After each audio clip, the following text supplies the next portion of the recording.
Hello, I'm football commentator Derek Ray, and you're listening to the FUT Weekly Podcast. Hello, and welcome to week 18 of the FUT Weekly Podcast. This is our sort of, I guess, content episode, even though we've already done a bit of a content episode as the supporter episode.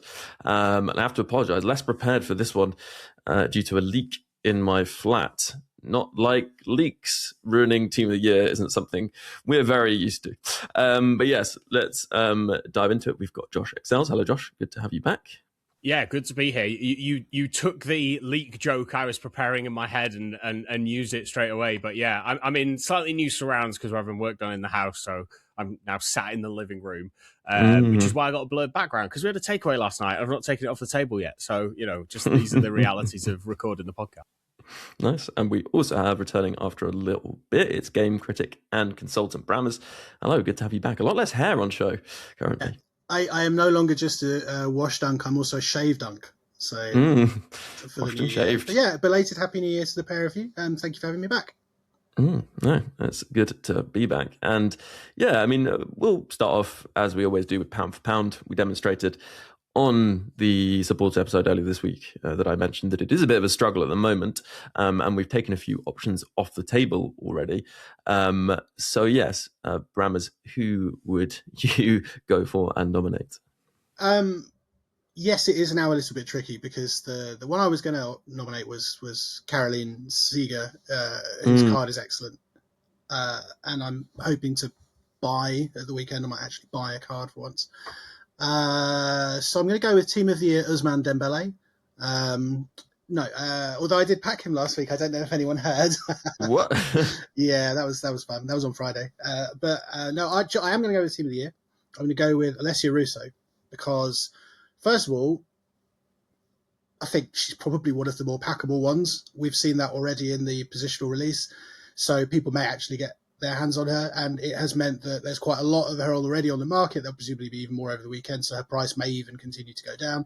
Like, she's not cheap. She's currently about 950,000 coins on the Thursday before the full release, but a really excellent card. The only thing I don't like about it is the lack of tiki-taka as a base playstyle, which I just want all over the pitch now. But in other respects, fantastic. She's got Finesse Plus, obviously, Rapid Plus and First Touch Plus, which is a lovely trio. She has Incisive, so she does have a passing play style. And if you remember that when you're trying to pass the ball about with her, that's good. Low driven, technical, Enforcer, which, it's always quite nice, and Precision Header, which is completely irrelevant. And she can play central midfield as well as cam and striker. So because I also packed her, I have been running her in central midfield because I've got Wilson and Dembele at the top. So, good problem to have. But obviously she's not optimal as a box-to-box midfielder, but she's still pretty good. And it's just a fun card. And I think for an attacker, surprisingly attainable. So, yeah, I'm going to stick with 𝘵𝑆𝑖. Well, it must be nice. For balance, I haven't packed anyone. My ship finally came in twice in 2 days. I haven't actually opened any packs, so that would be difficult. But yes, Josh, let's go over to you. I don't know if you've got any pack luck to flex, but I'm hoping you'll have a pound for pound at least. Yeah, so, I mean, if I go through my team, I have to decide between probably Team of the Year 𝘭𝑪. I'm not sure that 10 million necessarily work. Team of the Year Maldini's pretty good as well, but 6 points out. No, I've not packed anything. I've literally not packed anything. So I'm kind of struggling because there's not a lot that's great value, I think. Endler as because she's a Team of the Year and you can get her for 250k. I think if I'm being kind of vaguely serious, I'm kind of surprised there hasn't been many shouts for the Team of the Year Wayne Rooney. I'm surprised that he is under 1 million coins, and I think his stats are at that point where you don't have an Evo player that good just yet. Like, he's just a bit quicker than I think we've been allowed to make players. His shooting is just a bit better than we've been allowed to do it. His dribbling is kind of too well-rounded compared to it. He's also got physicality. He's got good heading accuracy. He's got the 2 playstyle pluses, First Touch and Finesse, which is a deadly combination. He's got low driven. He's got incisive and long balls. So he's got the passing play styles. Like, I thought he was pretty good. But other than that, it is a real struggle to be like very positive about anyone. Like I thought maybe Bruno Fernandes's inform might get in there, but it looks absolutely shocking as a card. So yeah, I'm kind of struggling. I can't lie. Like I thought the Gabriel SBC was really good yesterday, but I'm also looking at a player with 86 pace, 90 defending, and 88 physical, and I know I can get Evo players that are that good at lower rating with better weak foot, with probably slightly better playstyles. Like they don't have precision header and instead they have block. So yeah, I don't know. I'm struggling to nominate anything for pound, which I think is maybe a first time. Yeah, I was going to say, I mean, Wilson being nominated by Tom on the supporter episode was unsurprising because he does like to nominate a very expensive, I think particularly SBC player. But actually, genuinely, I think she has been one of the better value players released over the last week when you compare prices. I'll tell you who isn't looking like great value, because we've just had the defenders since that last recording, is that team of the year Koundé. And I feel like we almost need an anti-pound for pound at this point. I was going to slag off the right backs at some point. Because it's not just him. Was it Bronze doesn't have intercept either, which is the other thing. Or anticipate, yeah. Or anticipate, Yeah, no, it's a really good point. Like, I think those are just kind of slightly disappointing cards relative to what we have at the moment. And I think we said, like, there's a good chance if the base playstyles aren't good, that these players actually are worse than most people's evolutions, despite being team of the years. And obviously the playstyle plus is not being great either. So yeah, it's kind of interesting. And the sort of GG ratings are reflective of that. Although we have had some kind of top tier centre backs though. On the other hand, I mean, if you look at Maldini and VVD, they're both like really pushing the GG rating pretty high, up to like 97 or nearly 98 actually in Van Dijk's case. So it's a very strong, kind of a mix of very strong team of the years and pretty weak ones, I guess. Josh, in terms of the defender selection, I don't know. We obviously haven't talked about those at all. So any points on those are very welcome.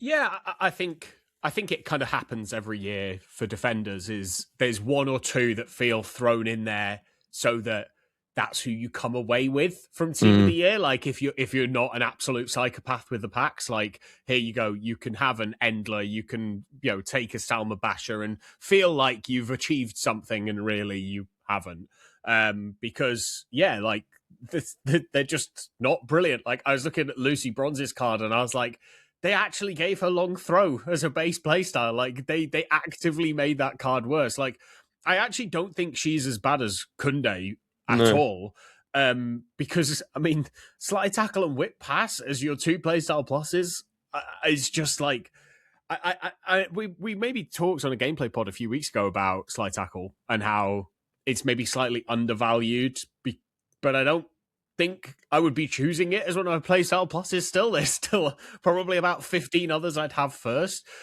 He's got base quick step, but he's only got long ball as a passing playstyle. He's missing so many defensive playstyles.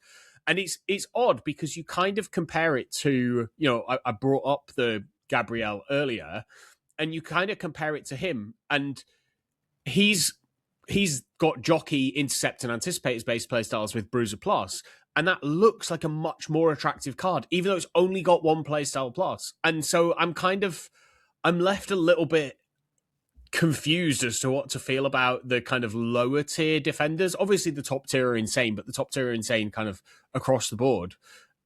The prices of the defenders would suggest to me that I think people have opened packs up until midfielders, those that weren't able to hold all the way till Thursday as we're recording it, maybe even tomorrow if they want to wait for the honourable mentions. But I wonder if there's quite a lot of pack holding going on right now, because the prices don't seem reflective of actually how good they are, maybe just how rare they are at the moment. Yeah, and it makes that SBC Frimpong look actually kind of better value, I suppose. And I think, he's had quite a significant boost to his defending, which obviously was necessary.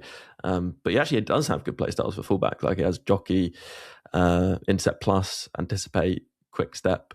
And I think, will be quite good, actually. I don't know. I know as a Liverpool fan, Brammers, you might have been interested. I don't know whether you have decided to commit I haven't to committed to him yet, just because I've been trying to work through all the other SBCs. They finally woken up and given us a bunch of player SBCs all at the same time. So I did Wilson, and now I'm like 2 squads away from Marcelo, which I sort of maybe regret a little bit, but he's the new icon.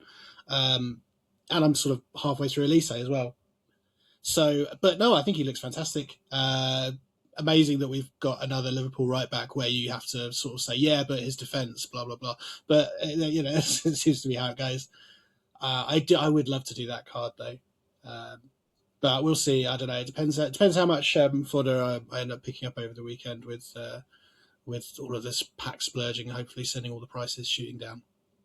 And a sort of go on, Josh. Actually, so I just want to quickly pick up on what Brammers mentioned, which is Marcelo, because I know you didn't talk about him on Monday, because it was more gameplay orientated. He kind of feels like 𝘬𝘯𝘴𝗶𝗹 as after a few evolutions, is what that card looks like to me. Do you know what I mean? Like the stats are all slightly better. He's got one of the same playstyle pluses in 𝘵𝘃, but you've given him a really good one in Anticipate Plus. He's gained whipped. Obviously, jockey's still the same. He doesn't have rapid, which I'm not kind of that terrified about. He's 5-star 4-star instead of 3-star 3-star. Like I think he's one of those that's kind of that fun upgrade to 𝘬𝘯𝘴𝘶 that, if we do get a massively repeatable menu grind where fodder is fairly easy to come by, he's that upgrade to the kind of top tier SBC team. And I know Alba had probably just dropped out of it in the last maybe month or so before Team of the Year, but I was using him in one of the live events just recently, and he was still really good and fun. And that thing about having a 𝘵𝘃 Plus player at left back, it just makes so much difference. There is no quick step, which for players that are mostly explosive, like I think you'd have to give an anchor to Marcelo to get him to controlled. There's a few others as well, but in terms of what you would give him, it would probably be an anchor. There's maybe a slight, you might get burnt by a very fast winger, but I think for what is a new icon, a pretty good version of it, and as I say, the best SBC left back we've had, I'm a fan. Yeah. I mean, that 𝘬𝘯𝘴𝘶 in my team because of mainly the icon chemistry, I guess, still. And I think he doesn't tend, apart from, and we actually talked about this a bit in terms of fullbacks getting burned, he does get burnt a bit, but like, apart from that, he's still very good. So I guess, those extra stats on this Marcelo, plus, a couple of extra bits, as you say, will make a bit of a difference. And I think, it's Marcelo as well. And I think it's a lot of fun to have, a fullback with 5-star skills and trickster, obviously. So that's nice too. In terms of SBCs, actually, Brammers, any particular kind of thoughts on the ones we've had? I know you mentioned having completed 2, but we've also had the 𝘬𝘯𝘴𝘀 since the last episode, who is often a menace, I think. Yeah, he looks fun. It's all a bit rich for me at this point, though. Even opening all the packs that I had saved, I could just about do Wilson and most of Marcelo and a bit of 𝘠𝘃. So I haven't got around to that yet. But I definitely, if I had fodder for days, I would pick up Gabriel, because he just looks like a great utility centre-back for quite a while, and probably 𝘵𝘃 would be next on my list. I like the look of Elise, but because, 𝘵𝘃 and Finesse Plus are just lovely playstyles, but maybe quite expensive. I don't know. Yeah, we didn't talk about Elise that much, and I agree. I think he is kind of expensive, but... yeah, the combination of playstyles is nice, like low driven, Finesse Plus, 𝘵𝘃 Plus, and I think if you're a fan of Elise, Bayern, etc., I think he is probably someone you could do. But 600k is quite a lot of fodder at this point for a card that doesn't feel necessarily elite and is 4-star, 4-star. Well, also suddenly I'm in the market for some French chemistry, so. Yeah, I don't think he's a difficult one for chemistry to make. So I guess that probably does cover the sort of. We're going to talk about the menu grind a bit later, so you'll learn how to grind these players, so to speak, and also I guess a bit about the SBC options that are out there aside from the players. But let's kind of move on to kind of Team of the Year as a whole, and in terms of the players we've seen released. I think, Josh, it'd be interesting to hear your perspective, having not spoken on the last podcast, about, where these players fall in terms of the curve. I know we talked a bit about the defenders already, but in terms of the midfielders and attackers, and, whether this is kind of what you expected. And I guess a bit about like what EA have done here, I guess, and what we can glean from it. I believe you've done this. No, I think where do they fall? They're very, very good cards. I've seen a lot of absolute wibble in the community in the last kind of 4 or 5 days that these cards are mid. And they're just not. They're none of these cards are that mid. Like, there's 1 or 2 in there because they always go, yeah, but look at Kunde. Yeah, I was like, yeah, but look at everybody else. Like, they're all better than what we currently have. Like, there is nobody has, and I'm sure that if you've finagled GG rating in some way, you could have, like, I'm pretty sure on the crappers that I run with NEP, we've got a central midfielder who's like 95 GG rating because he's got the perfect base play styles to kind of max out GG rating, but he doesn't have as many stats. And as much as we talk about our stats aren't as important anymore, yeah, but at this level, that is going to be the differentiator. The 90, if you've got a 96 rated player whose majority of their stats are over 90, including loads of 99s, like, they are going to be better, especially when they've got 3 playstyle pluses. So, like, where are they in the power curve? I think they're very, very good. I think there's a lot of these players that will be the best players in the game until team of the season. It's not the team of the year of 7 years ago, 8 years ago, when we had 99 rated players, where there was no play styles, where stats were king, and that was, these were the best players, and you barely like, nobody had them. You maybe saw one every 3 or 4 games. We're just in a different world from that, and people will, on the one hand, complain about pack luck and like how easy these cards are to pack, and then on the other say that they're not very good. And it's like, well, if they were better, they'd be harder to pack. We're in this weird kind of scenario right now. So in terms of the players themselves, the attackers, I think, across the board are insane. I mean, just the playstyle plus selection is wild. We spoke about if they go to 3 playstyle pluses, they're going to throw one in there that's not elite. And you can argue that there's maybe a few where they're not the, like, tippity top, but most of them are pretty good. So I'm surprised they're as good as they are, I suppose, is my kind of main takeaway, because I thought they'd leave themselves a bit of room. I think these are really special. I think most of the midfielders outside of Rice are brilliant, which again says Rice is in there as a pack seller for Arsenal fans and Premier League fans. Like, that's what that says to me. They kind of know that he would be the one that would drop out for Lamine or Rafinha. Because, I mean, all the others, even all of the women's midfielders are ridiculous. Although, I did notice a kind of slight lack of tiki-taka a little bit in, like, Mariona and Patelis don't have tiki-taka plus, which you'd have thought would be, like, if you were trying to build the ultimate midfielder, that would probably be the first playstyle, I think, that goes on there. But maybe they're seeing them as slightly more attacking-minded players. And so, therefore, the incisive plus is a little bit more important. And then defensively, Van Dijk looks ridiculous. Saliba looks ridiculous. I think Williamson at defensive midfield looks wild. If you are someone who starts using a DM, I think that's why her price is so high, because she can make that step up, which is something that, say, like Millie Bright can't do, despite the fact that Millie Bright probably has better playstyle pluses for it, in that she's got bruiser and block and pinged pass. So yeah, I'm fairly happy with it. I'm surprised Nuno Mendes is the highest rated team of the year, along with Dembele, from a men's perspective. I don't know what the captain's thing was supposed to mean. I might have missed apart from Van Dijk, actually, but yeah. Oh, you mean overall rating? Yeah, sorry. Overall rating, not GG rating, yeah. Yeah. Wow. GG rating is so ingrained, I just assumed you don't even think about what's on the card. Forget the overall. But yeah, no, it's a good point. He's what happened there? It's kind of interesting, isn't it? But yeah, I was also wanting to give a quick shout out to Donnarumma, who easily missed, but like I think probably for the first time during, and I guess this is the result of the play styles being given more weight this cycle for goalkeepers. But like, I would be very pleased to pack Donnarumma. I mean, I'd be pleased to pack any blue, obviously, but I mean, I probably wouldn't be that pleased to pack Koundé, actually, because I'm not sure I'd be using him at all. But probably in Gauntlet, right?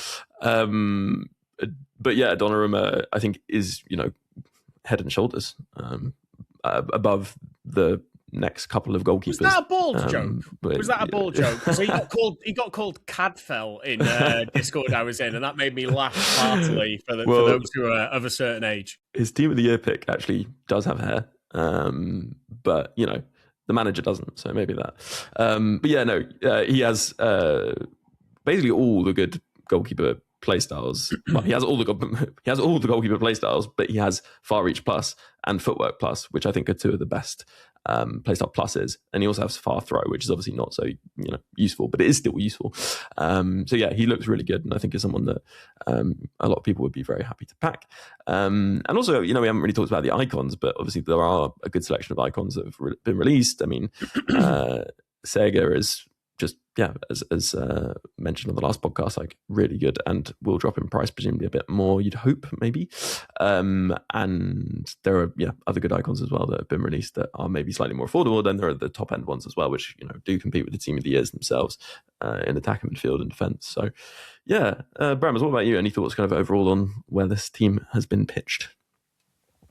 I'm very surprised that people are thinking it's mids, same as Josh, because I did not imagine that we would be given a 5-star 𝘭𝘪𝘁 with finesse plus, low driven plus, and 𝗖𝗃𝗲𝗃 plus, who can play basically anywhere on the pitch, and that wouldn't even be the most expensive card. The midfielders are crazy. Like Mariona looks phenomenal, just all the things you would want. I don't think I think in most years there's like a couple or three maybe where you're like, if I get that one, it's okay. It's nice to get blue. But like, as you guys have said, I think Koundé and 𝘍𝑒𝘍 are maybe the only ones where you'd be like, that's a bit of an L. And even then, Koundé's going to play. He's just not necessarily going to play in your first team. But all of the other ones have some utility and are probably better than most of the things that we have. If I had more coins, I would want some of these, and I think they'll probably go up a bit afterwards when people start realizing that there aren't actually that many better options. I think it's quite interesting. One interesting point on them is the fullbacks. Like in previous, because this is something I miss about old team of the year. Back before they changed the chemistry system and did FC IQ and stuff, you had, if you packed like a right back or a left back, it was like, that's awesome because not only can they play there probably forever, but I can move them into midfield and they'll be really good. I remember getting João Cancelo and he was great at playing in central midfield. But now you can't do that at all, really. And it's that I find a little bit disappointing. And the only other thing I wanted to say was no finesse on 𝘂𝑚𝑎TI is criminal. Not even the base. I think that's horrible. And actually, one more thing: is 𝗵𝗀𝗃 basically the only practically attainable fullback in this squad? That, I mean, you can buy Bronze and Koundé, but like that you would use, because Menge is like over 6 million, which is insane. And I wonder if that will affect 𝗵𝗀𝗃's price when people notice that she's kind of the only left back that you can do. Plus, she's got really nice playstyles. But yeah, I actually think playstyles is where she gets let down a little bit. She has no passing playstyles. You're right. Well, she's got Whip Plus and she's got Inventive, which are passing playstyles, but there's no, in terms of progressing the ball up the pitch, she doesn't really have something that helps her there. So I've always seen her maybe slightly more of an attacker build than a defender, or she's one of those that kind of gets caught in between, where she's got like some good stuff if she was going forward, but maybe not quite enough base playstyles defensively. So yeah, I think she's a bit of an odd one, and I think that's maybe why her price feels attainable. I don't disagree that I think she's probably going to be the best of the affordable fullbacks, but I don't necessarily think the price, like I would take a fullback with 2 playstyle pluses with better base playstyles and slightly less stats there. Yeah, no, that's fair enough. Yeah, just SBC fodder then. You said a finish. Yeah. I mean, the mad thing is, if you pack a duplicate team of the year, whoever they are essentially fodder, right? Which is kind of wild to think. Bring back trade offers, as they always say. Right, Brammers, you have to go pretty soon. I was going to say, I think that the thing that people might be interested to know from you before you go, and we take a break, is that we can see now what EA have gone for in terms of Team of the Year. What does that kind of suggest about EA's kind of strategy, I guess, this cycle in terms of content, and also maybe a bit about kind of where they are in terms of getting people's money in their pocket? Well, I think the most telling thing about Team of the Year is the leak we've had for what's coming afterwards. I don't know if we've mentioned not been icon mentioned so far, swaps, no. Yeah. but the fact that that is coming straight afterwards, I think is it shows. I think it's a very clever move strategically, because of the things you can do to try to keep people in the game after they have absolutely killed themselves in the menus. Having a gameplay heavy nostalgia trip for something that they used to love is a great move.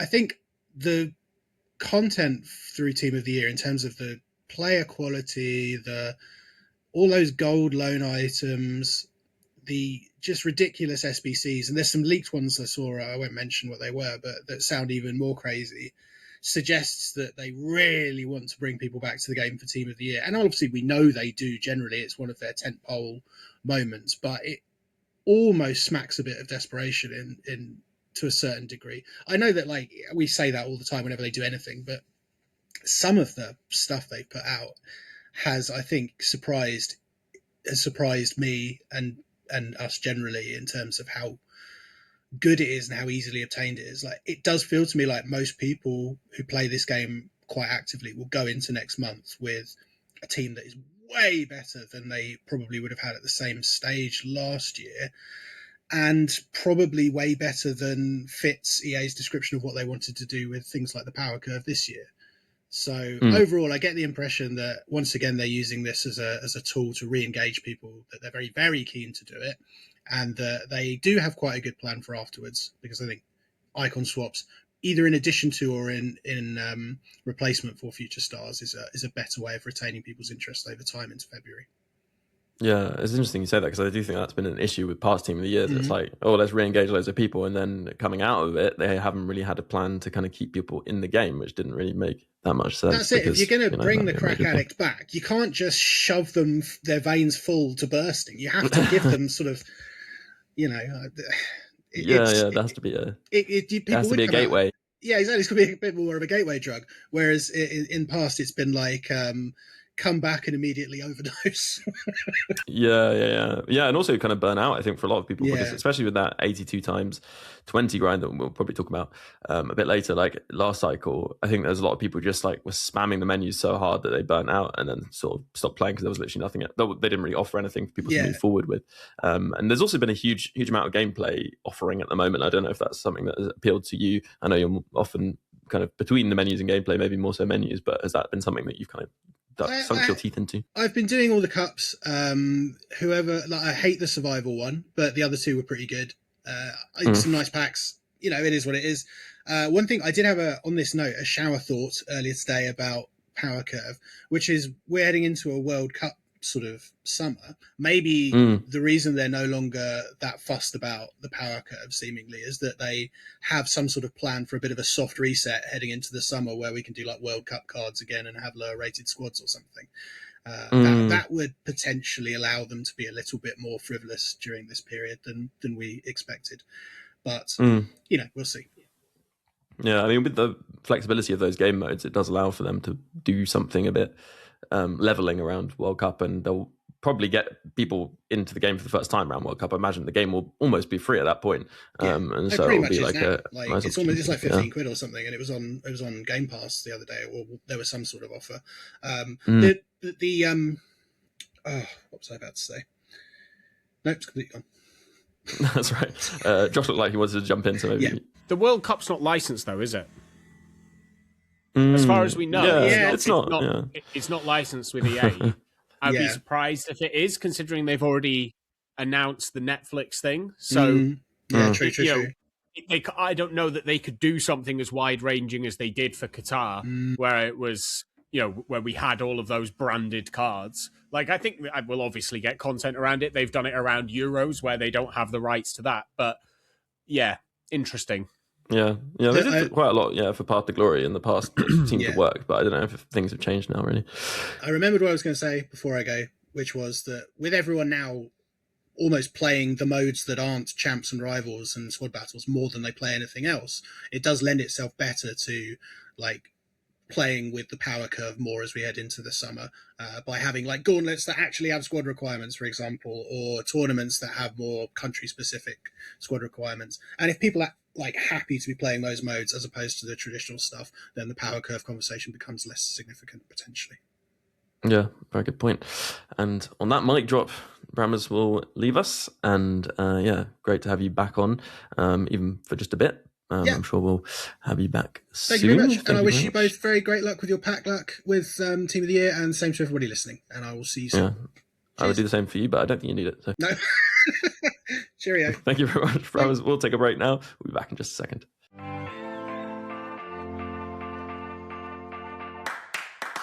Hello, and in this break, a quick reminder that the pod is made possible by supporters. The pod didn't used to be weekly. Yes, Foot Weekly wasn't actually weekly for a time. And then someone suggested setting up the Patreon. And since then, the pod has been weekly. And in fact, it's been twice weekly because there is that supporter episode every single week. So if you'd like to catch that episode and keep the podcast going, it's just £3 a month to do so. And you get loads in return. And there are perks higher than that, including access to the Discord too. So if you're interested and would like to support the podcast, then head over and search Support Foot Weekly. Go to Patreon and it's very easy to sign up. If you are a supporter keeping the podcast going, then a huge thank you for doing so. And if you do consider supporting, a huge thank you too. Right, let's jump back into the pod.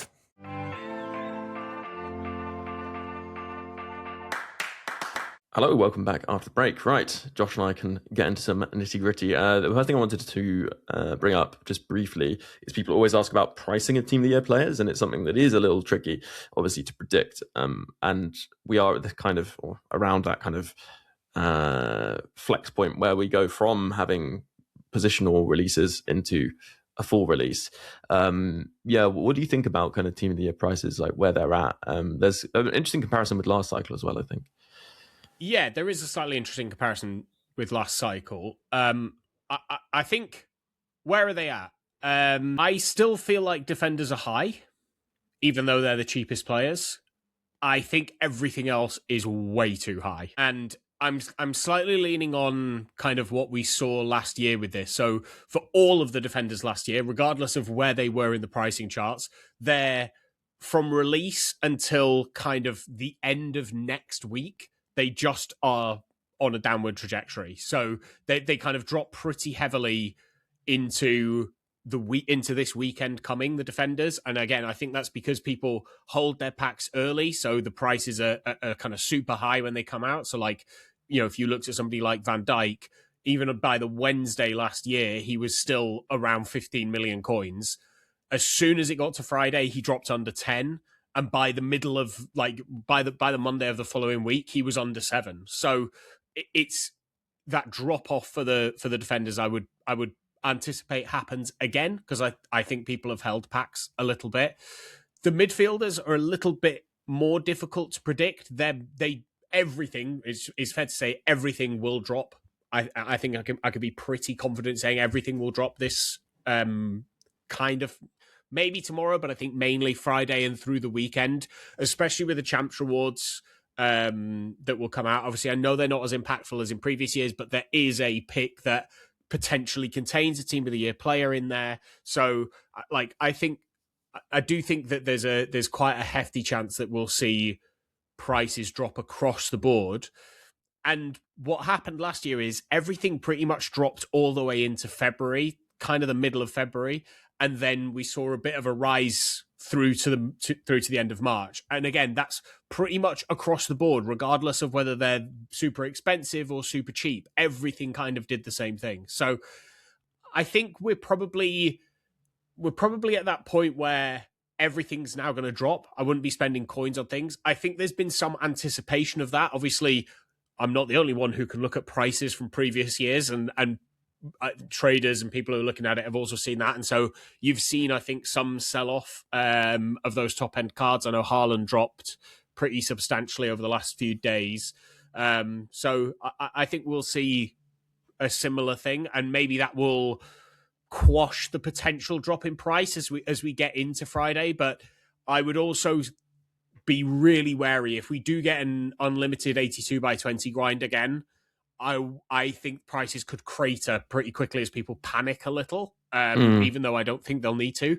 And there might be an opportunity there to buy into a dip somewhat and kind of ride that back up. Like, there was a point, I think, where someone like Renard last year, she went down to like 1.5 million, but then came back up to 1.7 million. And so you kind of just want to look out for those little bits of panic. Be wary of potentially big Evos, although from the Evos they've given us so far, it kind of feels like they've pumped the brakes a little bit on evolutions, which I think is something we've mentioned a few times. Yeah, I was going to say, we can get into that. And I was going to say, in terms of your points about the prices being quite high, especially noticeable considering I feel like coins are just not as easy to come by this cycle. So you'd think that prices should be lower than they are currently, at least. But yeah, we'll obviously have to see. And it obviously a lot of it depends on the supply, which is, no matter what amount of coins people have and all that kind of stuff, the supply massively affects that. The tradable supply, obviously, specifically. Well, untradable does a bit as well because it can cause panic and things. But anyway, yes, let's move on to Evos. You just mentioned them. And I think we sort of signposted before Team of the Year that we felt like Evos wouldn't be particularly strong over Team of the Year because they want the focus to be on other things. Although I think we did also say maybe considering how important Evos have been for engagement, they won't risk not providing compelling Evos during Team of the Year. I think they've kind of fallen in between, in my view, because I think some of them, for people with existing Evos, are kind of helpful potentially, or at least you can like build up some of the sort of lower rated players. But they have been, quite, what's the word, stingy, I suppose, in terms of who you can put in some of these Evos. And I think it does make sense from sort of EA's perspective. And so I guess the question people might have now is like, do we expect big Evos like the Team of the Year blueprint, which gave 3 playstyle pluses and cost 500k? It was 500k coins, 1,000 FC points, wasn't it?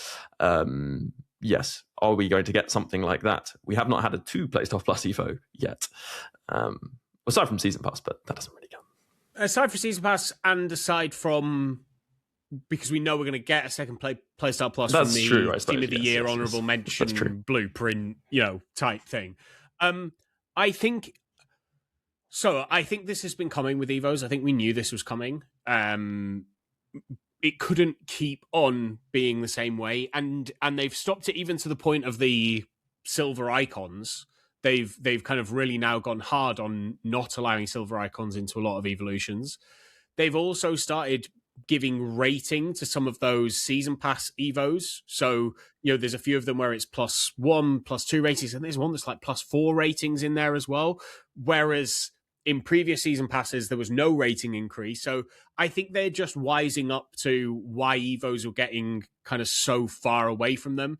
And you can't just let that train keep rolling away. At some point, it does have to have the brakes applied. And the way that I see Team of the Year and the way that EA have kind of positioned it is this kind of catch up. If you've not played, welcome back. There's 40,000 SP available. Go and complete the full season pass in the final week of it. Despite it not playing for the previous 5 weeks of this season pass, and you can get everything. Like, this is a catch up thing. And I think what we're seeing with the Evos is that they are good Evos for cards that haven't been Evoed yet, and not brilliant for cards that have been Evoed. I would say there's a few aspects of it where maybe that's not quite true, where you can round off the edges of a card that's like pretty good, but maybe you've not been able to round out their dribbling, or you've not been able to round out their defending. Like, I think there's still opportunities in here to make those Evo cards that you have even better. I think people are just a little disappointed because they're comparing year on year, but people forget that we came out of Team of the Year last year going, well, that 500k Evo is absolutely ridiculous because they're just the best cards in the game now. Like, you know, if you put in the right card, they were in your team forever. The centre backs were some of the best cards in the game. You know, we had that like 7-step centre back Evo last year that gave 2 playstyle pluses. So again, it's one of those things of we don't like it when they're too good, but when they're not too good, we also don't like it. So I don't know. I think from like a game perspective, I think it's been needed. I could see them pressing the accelerator down again in the second half of Team of the Year. Do I think we'll see a 3-player style plus evolution? No. I think they learned their lesson last year. I'll be very surprised if they do.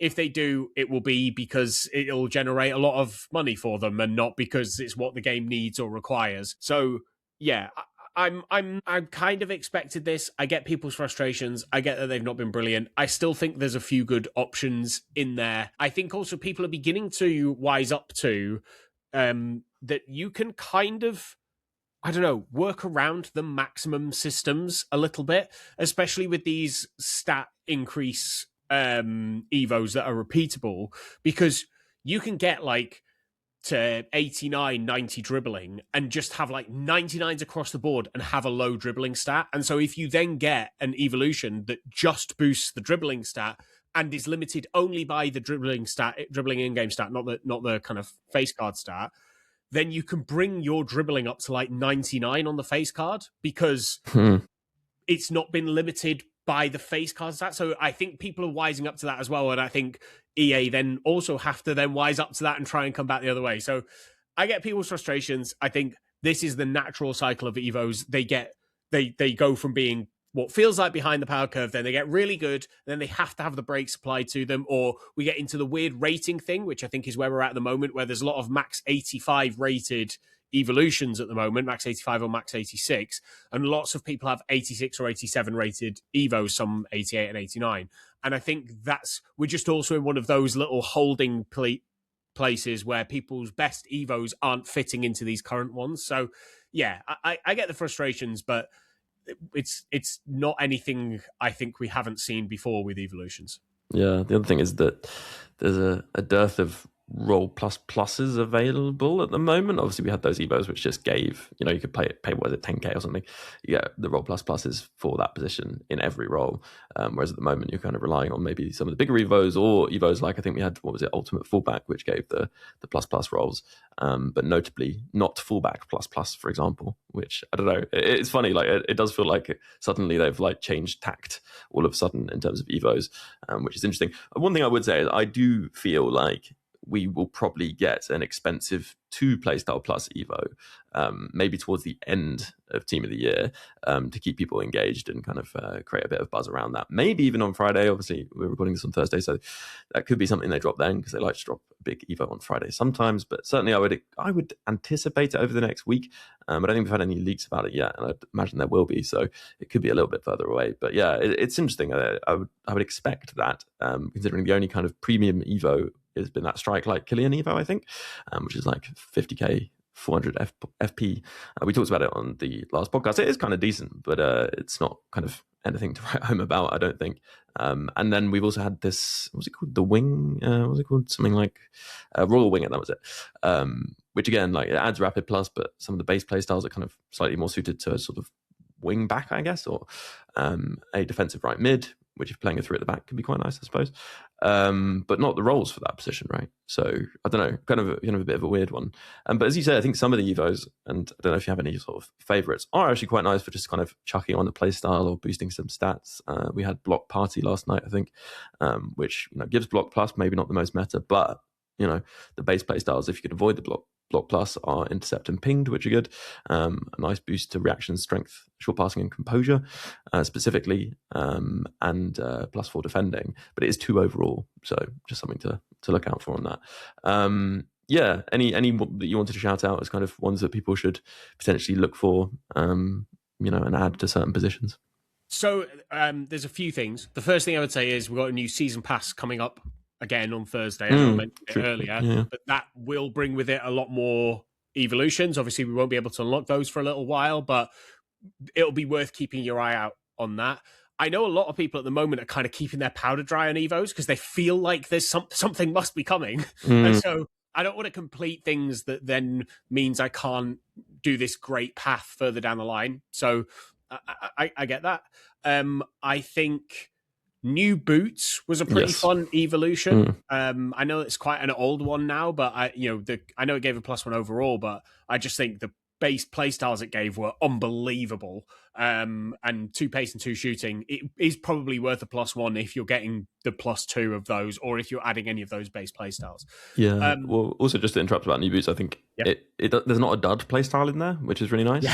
Some of these, like especially you look at those ultimate fullback ones, great that it adds jockey, and if you're at 6 playstyles, then you can get it as your 7th, I think. But you don't probably want long ball pass or first touch on the at the end of the Evo. But yeah, like I was going to say, give and go also kind of similar in the sense that it adds some good play styles, but the ones at the end aren't so great. So look out for those. I think they're quite good. Sorry. Anyway, continue.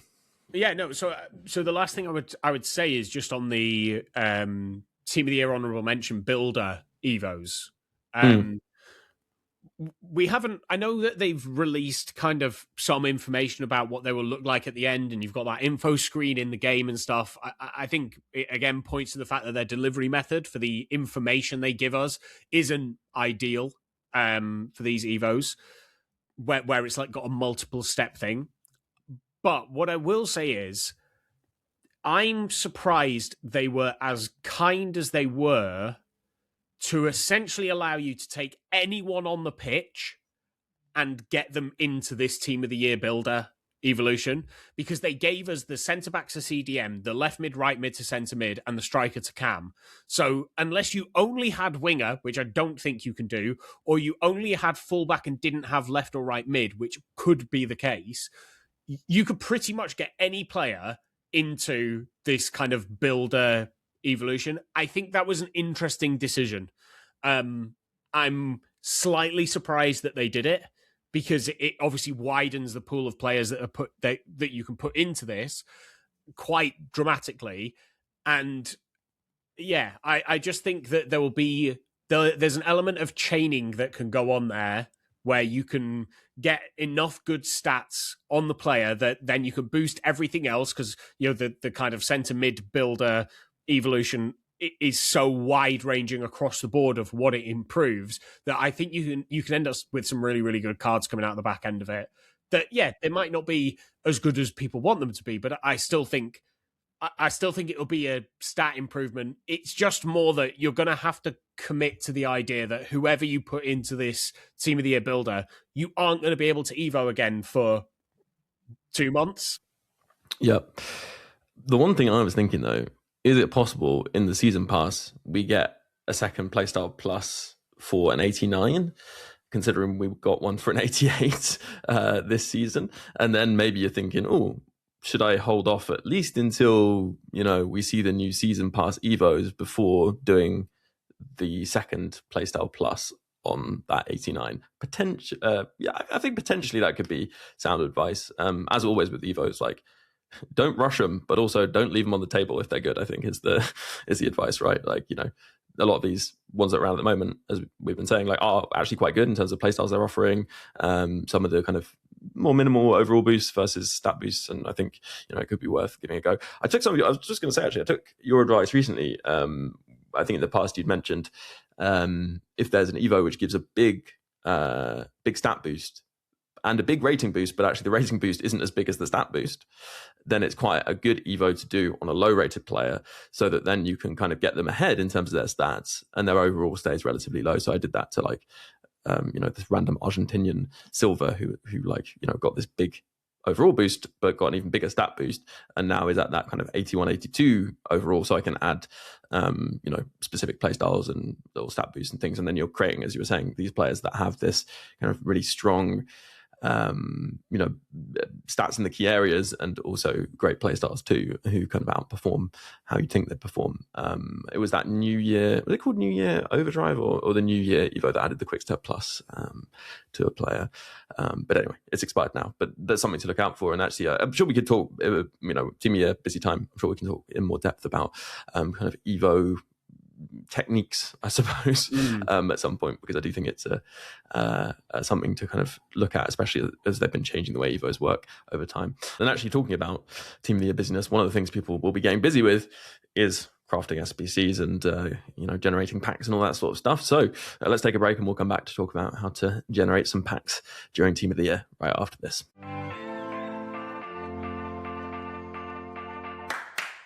Hello, welcome back after break. So let's get into it then. Let's talk about the menu grind, because we've had the premium upgrades, we've had the regular upgrades, and they're out throughout Team of the Year until the end. So what is the path that you'd suggest for doing upgrades? And I know last cycle all of this went out the window because the 82 times 20 came, and that was repeatable, but I think it's very unlikely, in my opinion, we see that again. So we can kind of somewhat assume what we have at the moment is going to be at least useful over the course of Team of the Year. Yeah, so there's kind of the basic upgrade path, which we've had for a while. So that's the daily bronze upgrade, the daily silver upgrades, that you just need 5 bronzes and 5 silvers to do those. And then they can go into the daily common gold upgrade, which you can also do 5 times. That requires 5 silvers and 5 bronzes.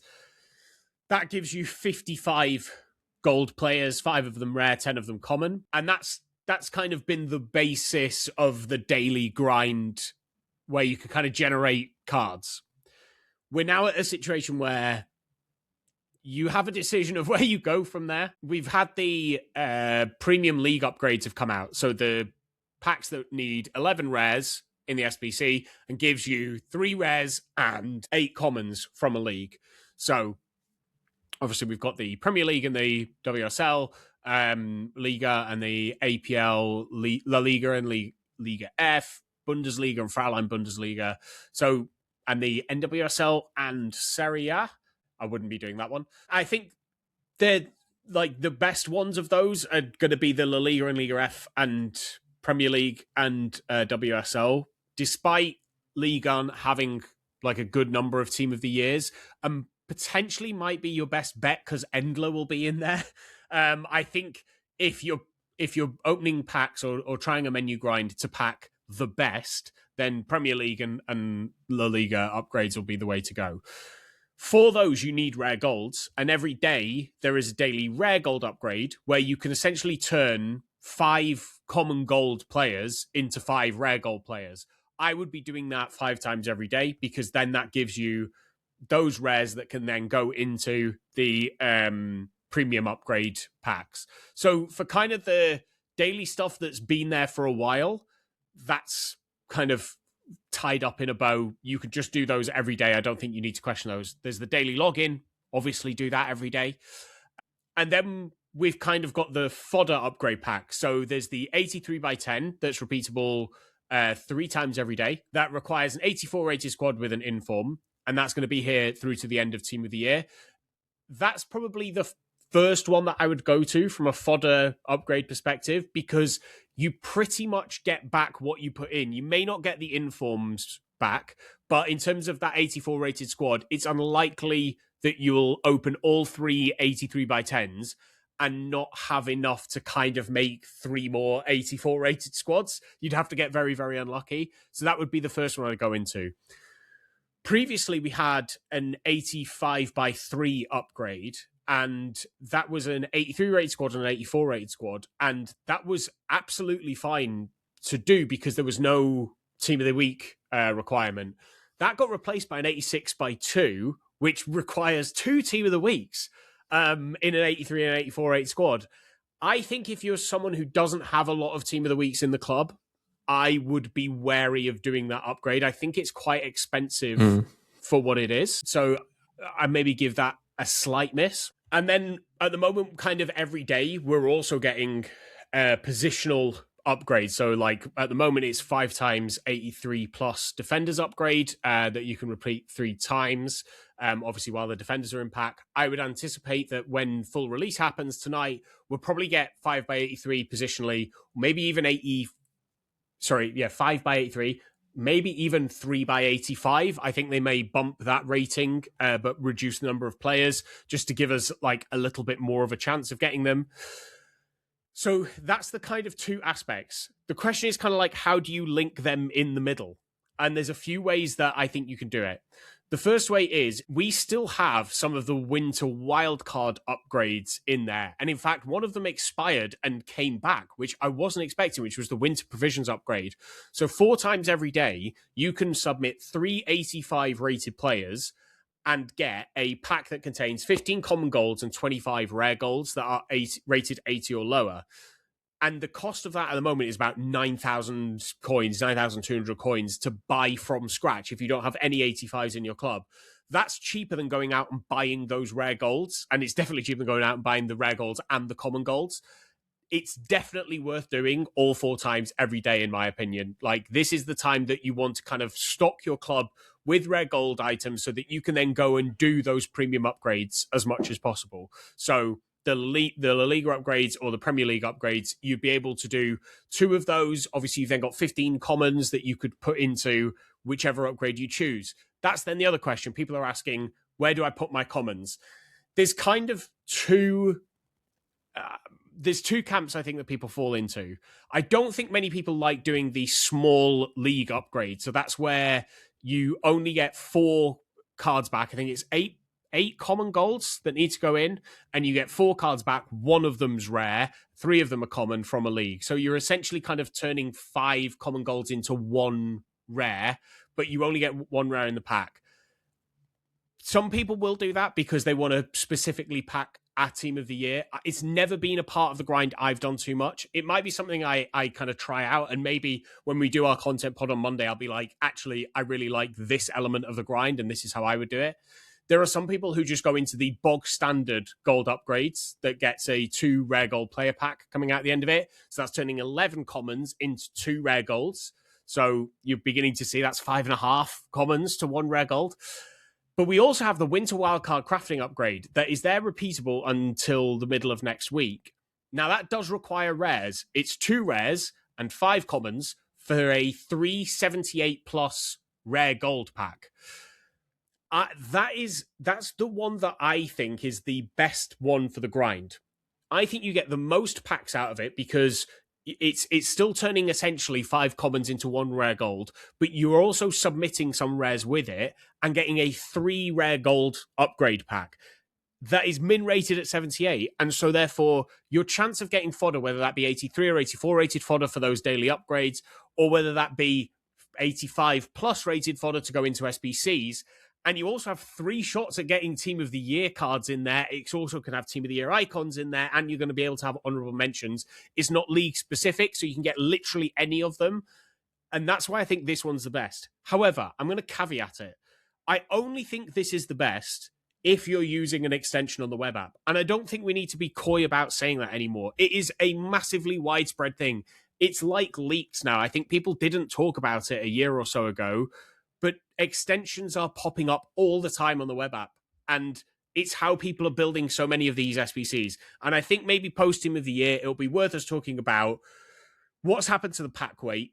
Why does it now feel like you have to open thousands of packs to get Team of the Year cards? And as a spoiler for the conversation we may have in the future, it is because of these extensions, in my opinion. They just allow you to complete so many SBCs so quickly. And so I do think they're a negative for the game. But they've been in the game for so long, EA are not doing anything about it. And I'm, as someone who loves grinding the menu, I'm not going to put myself at a huge disadvantage by not using them. And so with the templates that you can do, you can just click your template, build your Winter Wildcard crafting upgrade that requires 2 rares and 5 commons. And that's why I'm saying if you're doing it with an extension on the web app, this is the one I would go for, because you can do it just as quickly as you could do the normal gold upgrade, or you could do the league specific upgrade. If you're on console and you're someone who doesn't want to use extensions, God love you, but that's where I would go with the other 2 upgrades, because you, in terms of building that squad, you can just build it with commons and build and build and build and build, because it, you can get it where it saves your squad builder on the console, and it's just that one-click build, submit, one-click build, submit. Whereas you can't do that with the crafting upgrade, because you have to have a mix of rares and commons. So I think that's kind of where the grind differs a little bit at the moment. the final thing, I know I've been going on for ages, but the final thing I've seen people talk about is how do I generate cards when I've run out of cards? People are running out of just base gold cards. And it's good old-fashioned League SBCs. They are still really, really good. If I go to the premium mixed upgrade, I know that the League of Portugal and the Belgian Pro League cards are expensive at the moment. They've been anywhere between 900 coins and 1,300 coins in the last few days. And I would expect that to still fluctuate. I could even see them getting a little bit more expensive. But when you can pretty much complete the other three elements of this squad with what you have packed and with what you have in the club, I just think that it's still worthwhile, because even though that first squad can cost you kind of 15,000 coins, you get a tradable jumbo gold pack back, which discards for 6,000 coins most of the time, and you will usually have one or two players in there that sell. All rare golds are selling for 900 coins at the moment, so any rare golds you pack go into that. And you get a tradable Prime Electrum Players pack. Again, all of those rare golds will sell for 900 coins. The possibility of just packing something fodder-wise, like I packed a tradable Rodri, who sold for 45,000 coins. And to be honest, with the rate at which I lose coins doing League SBCs, that paid for about 25 run-throughs of it, just packing that Rodri. Yeah. So that's how you stock your club then with more gold cards if you've run out of them. So yeah, there's elements I haven't talked about. The 80 plus player pick is there. There's a daily 5 of 10 78 plus player pick, which I definitely think is worth doing. I think you get decent fodder for that for 2 gold squads. That gives you silver packs back, which is tradable coins. Wherever you can turn untradeable cards into tradable coins, it's always worth doing. But yeah, that's kind of where I see it at the moment. The reason why I didn't talk about the 80 plus pick, just to quickly cover up that, is it requires 3 rare golds. You only get 1 rare gold back. You're essentially losing 2 rare golds. I think I'd sooner put them into those league upgrades, however bad people say they are. Mm-hmm. And what league upgrade will you be focusing on, I guess, is an interesting question. I'll probably be mixing it up between La Liga and Premier League, and then when they don't give me a team of the year, inevitably I'll throw in some League Guns just to kind of make myself feel better. Yeah. And I think actually mixing it up is the best way to go, because if you just go okay, everything's going to Premier League and you do 50 Premier League, well, you're going to open about 10 of them and your duplicate storage is going to be full. Whereas if you can go, okay, let me do 7 from Premier League, 7 from La Liga, 7 from Liga, and open them, you'll probably be able to open them all without filling up your duplicate storage, and then you'll be able to go back in and recycle everything through again. So I think actually mixing it up is going to help you be a little bit quicker in terms of actually opening the packs and storing everything in your club.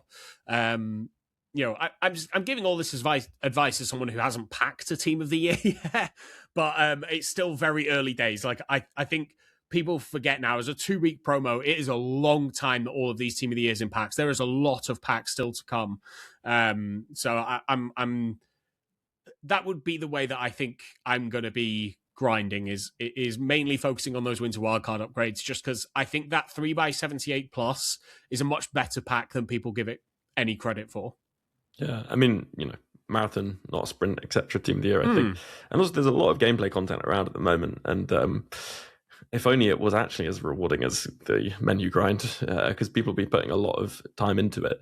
But I would say more than ever, certainly outside of champs, you will find some pretty good packs in terms of min rating in those gameplay grinds that are in live events and things, and that is quite nice, because I don't think we've necessarily had that in the past in the same way we've got it now. So we should probably kind of do a shout out, I suppose, or kind of give kudos to EA for facilitating that.